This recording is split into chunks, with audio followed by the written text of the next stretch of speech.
And we are here again with you. This is Sep coming to you again on this Saturday evening, approximately 7:56 p.m. And it is a cool, breezy 53 degrees, Fahrenheit, cloudy evening outside. And hopefully where you are, it's comfortable and it's where you can enjoy yourself.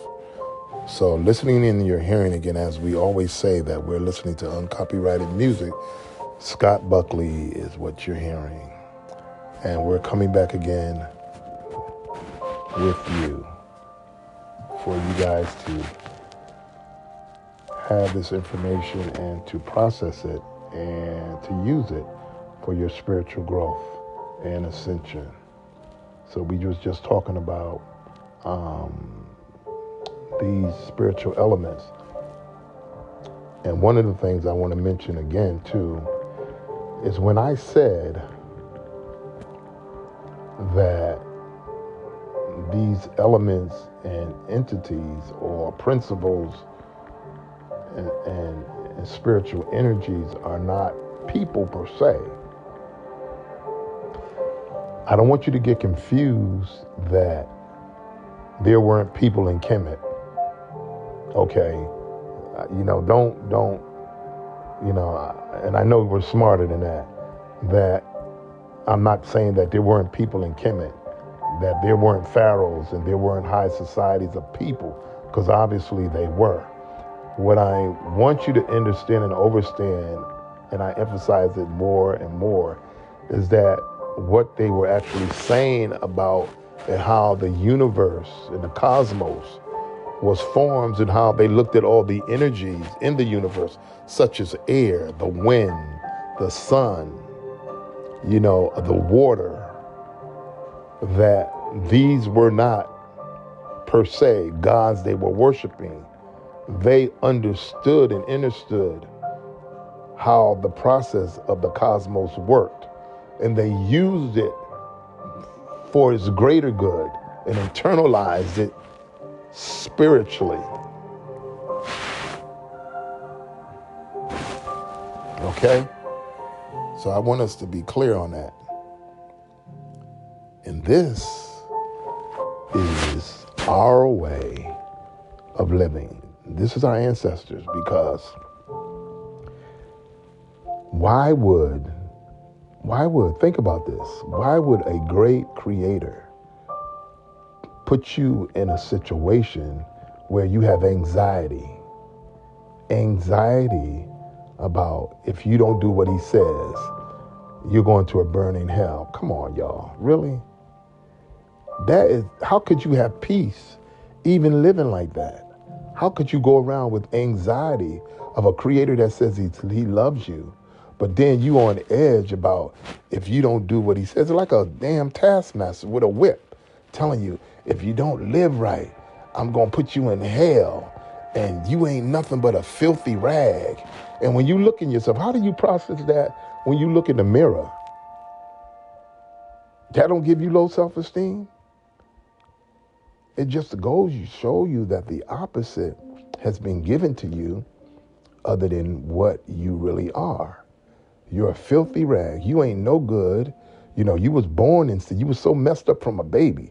That's crazy bull malarkey, that you was born in sin as a child, as a newborn entity in the universe, that you was born with sin all over you and you needed somebody to save you. Come on, y'all. Really? Come on. And then, at the same time, I'm telling you how much I love you. Wake up, man. I'm telling you how much I love you, but you a filthy rag. You ain't no good. You need somebody to save you. But what Kemetic theology does, it teaches you to go within and raise your higher vibrational frequency of the creator God that's in you to become on a higher pedestal of spirituality. This is what the metaphoric elements, even in your scriptures, was teaching you, but you missed it. You missed it. You missed the whole lesson because it's not given to you the way it's been given to you today for you to worship nobody. You have idols. You should have no idols. You have an idol. You're worshiping an idol. Hello, somebody. You're worshiping an idol. I know it's hard to break from that because I've been in it. I know. And you have to at some point, it comes with having an open heart. I mean, and just examining and looking at things. And when you say, why would a God tell me I ain't no good and I need him to save me and I was born in sin and I'm a filthy rag and and without him, I'm not going to go to heaven. So I'm going to hold this over your head. And if you don't do what I say, I'm going to put you in hell. Really, man? When I, I'm going to tell you something. When I was doing extensive amount of studying, when I was in Christianity, I began to know something was not right. I began to search. I began to really, really, really search. And, when, if I sin, I got to come back and repent. And I got to repent over and over and over. That's bull crap, man. That's control. That's mind control. I go out and sin, and you got this weight hanging over your head. And I used to have that weight. I used to feel it. I used to actually feel when I would pray, this ceiling that would block. I knew it wasn't right. I said, something is not right about this. And then a lot of y'all will say, well, you'll dispute it. You'll try to dispute it. You're trying to find justification as to why it's right. It's a form of bondage. You can't be free and bound at the same time. Okay? You can't. Think about it. It don't make sense. It don't make sense. And a lot of us, we're posturing ourselves to go to this church tomorrow for this Easter, for this pagan holiday, and you talking about Jesus rose on the third day. How you going to get 3 days out of, come on, y'all, Good Friday to Sunday? How you get 3 days out of that? Tell me. Really? It shows you how man has manipulated time, how man has manipulated us into believing a lie. Okay, so we're going to move on. Who are said to have given birth to 4 other gods. Osiris, the god of omnipotence and omniscience. Isis, wife of Osiris, female principal. Seth, S-T-S-E-T-H. It ain't S-E-P-H, so don't get it twisted. As I said before, the opposite of good.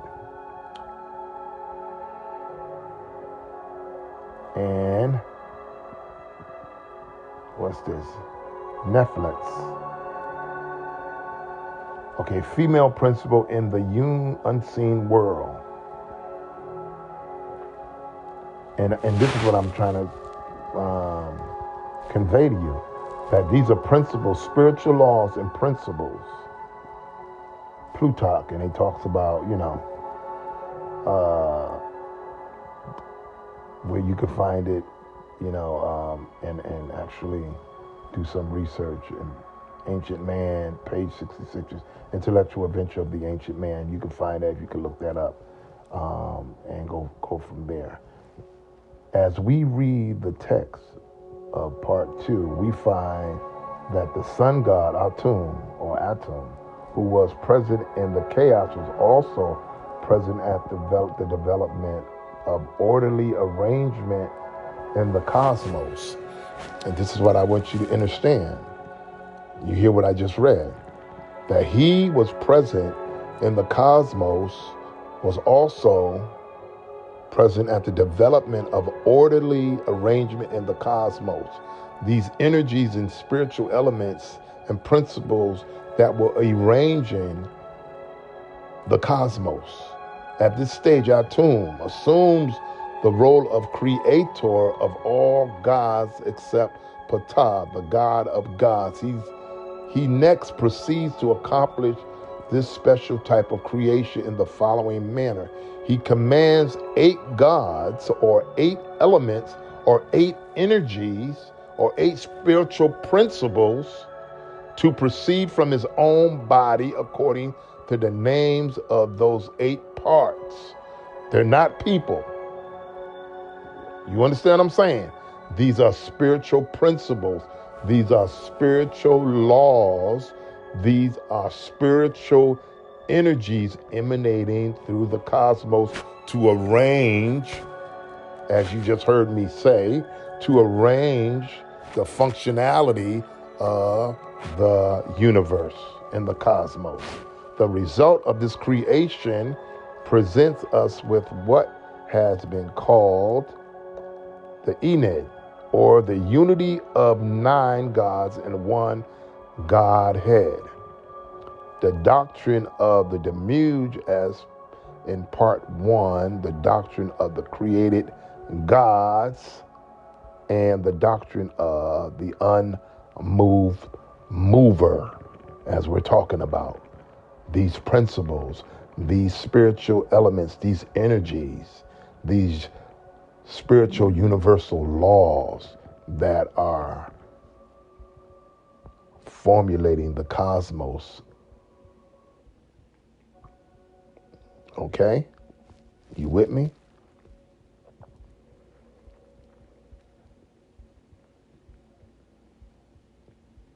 We want you to understand that so that there's no confusion. So that there's no confusion. We want you to get this. We want you to get it because, you know, a lot of us won't get it, and we'll be saying something else. Okay? As I just read, the unmoved mover. Certainly, the world has never been more misled. Okay? Here, it must be made quite clear that the doctrine of the Deluge in creation includes 2 other doctrines, that of the created gods, and that of the unmoved mover.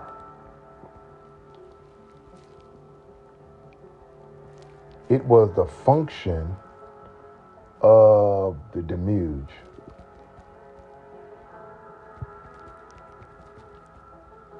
or some would say the demiurge, okay, to create the universe.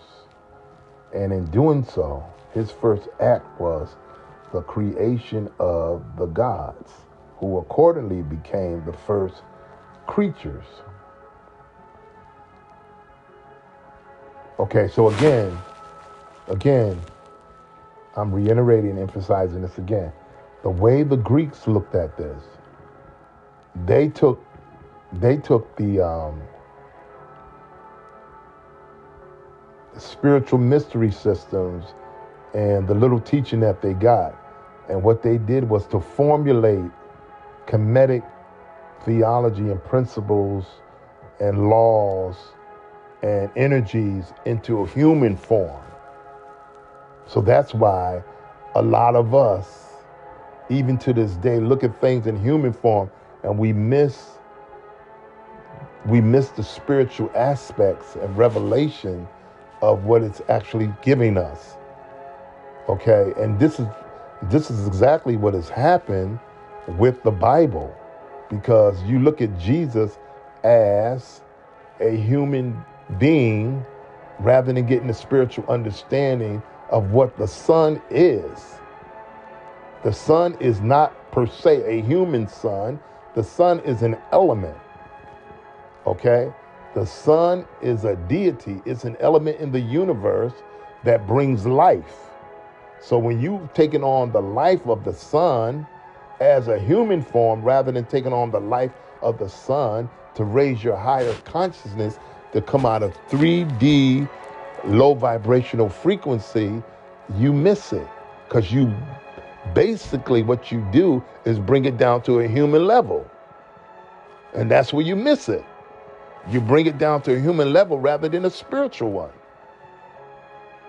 You bring it down to a religious level rather than a spiritual one, and you miss the whole boat. Because now you've taken something that's spiritual and you humanized it. You humanized it. Rather than getting the real exoteric or the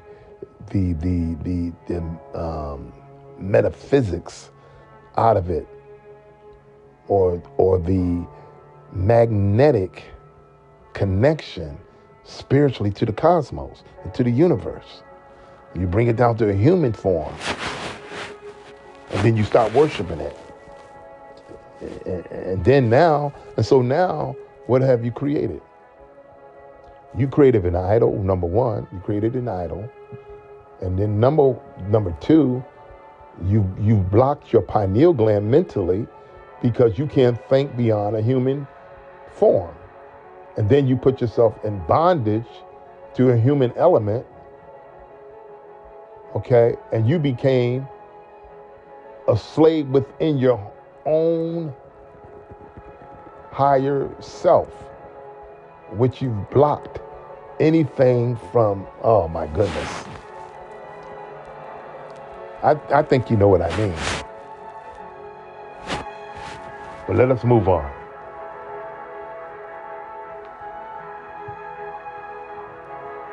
However, the history of Greek philosophy has assigned the authorship of the doctrines of the Demiurge and the created gods to Plato, and the authorship of the doctrine of the unmoved mover to Aristotle. But this so-called Platonic doctrine is one made up of three inseparable parts.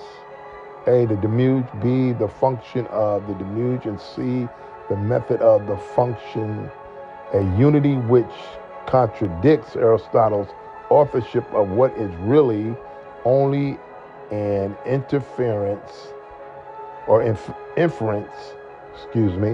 from the supposed original doctrine of Plato. The myth of creation in Plato's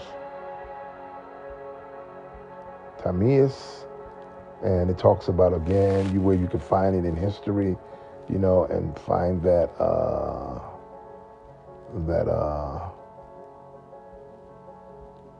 where you can find it in historical writings and so forth. Okay, and so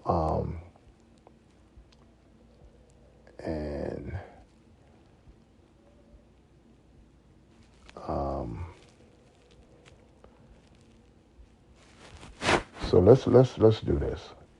Okay, so you got that.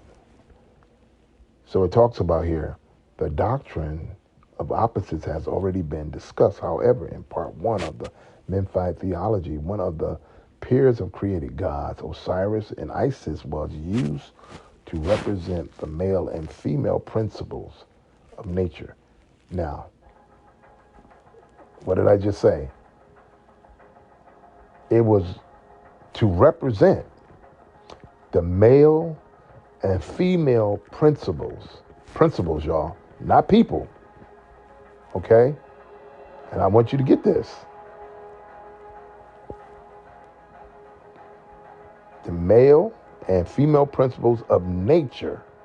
In addition to this, Osiris had other qualities attached to him. To who's him? The male principle, the male energy, not a human entity.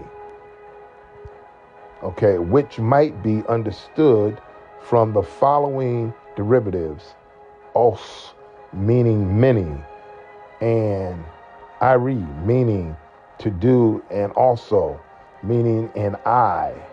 Consequently, Osiris came to mean not only many-eyed or omniscient, but also omnipotent or all-powerful.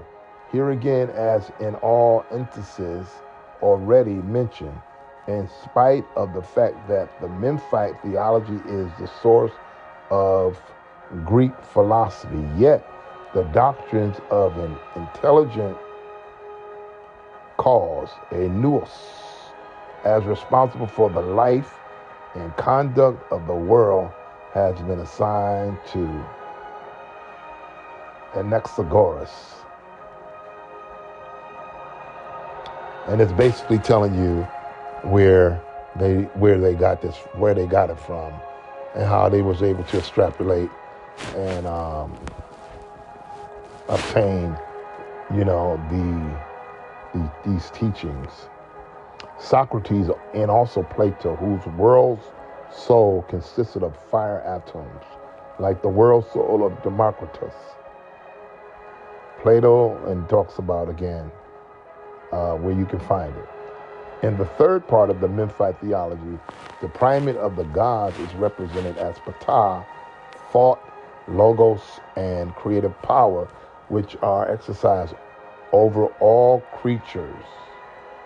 He transmits power and spirit to all gods or energies or principles, and controls the lives of all things, animals and men, through his thought and commands. In other words, it is him that all things live, move, and have their internal being.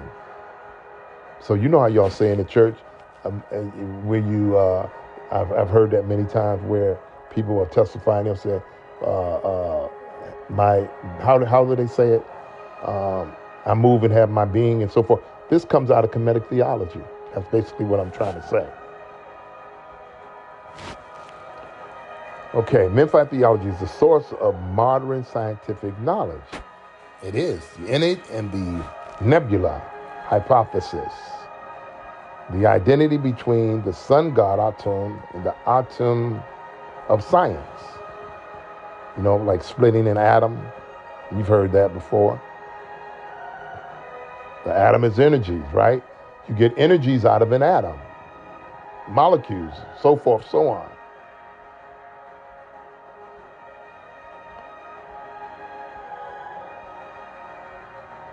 Just as the Memphite theology is the source of Greek philosophy or primitive science, so it is also the basis of modern scientific belief. The gods of order and arrangement in the cosmos are represented by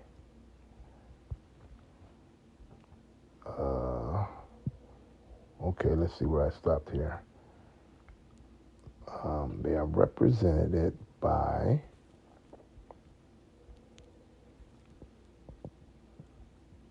nine gods in the Godhead called the Ened, or the Atum, the sun god, i.e. fire god, creates 8 other gods by naming 4 pairs of parts of his own body from which they came forth. Here, the names of the created gods were given as Shu and Tefnut, air and moisture, Geb and Nut, earth and sky, and 2 other pairs of opposites, Osiris and Isis, and Seth and Nephangs, or Nephet, who are supposed to be the first creatures of this world. Okay, so again, we're talking about energies. We're talking about principles. We're talking about spiritual laws. We're not talking about people, okay?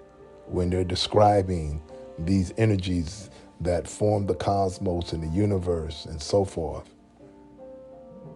This is what we're supposed to live by.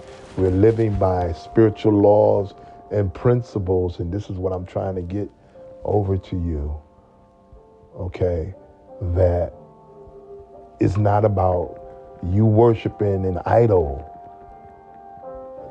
getting to your higher self by following the laws, principles of the cosmos and the universe, and being the God within yourself, raising your vibrational frequency to that fourth dimension, becoming what it was told to you become, but you missed it. As I said, you missed it.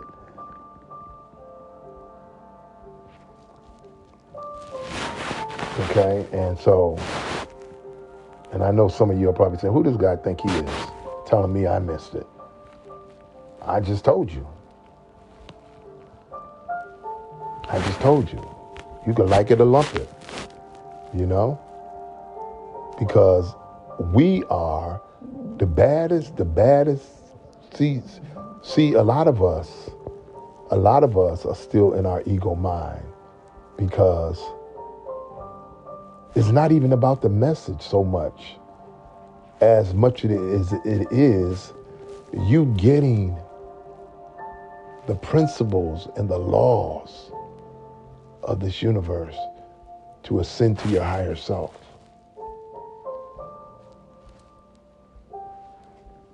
I'm telling you, y'all. For real.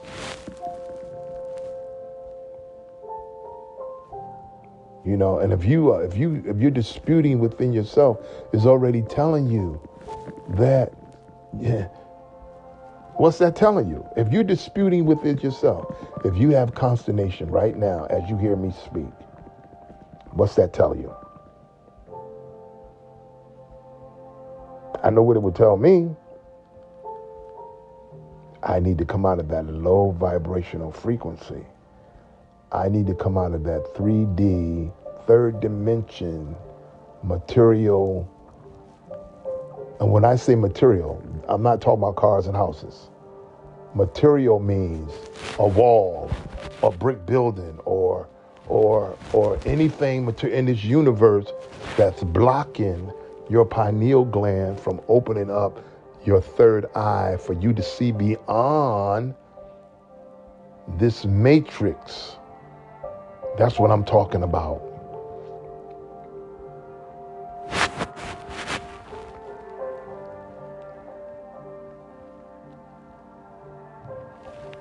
The created gods were giving as Shu, Tefnu, air, and moisture, as I just read, Geb, Nut, earth and sky, and two other pairs of opposites, Osiris and Isis, Seth and Nephesh, who are supposed to be the first creatures of this world.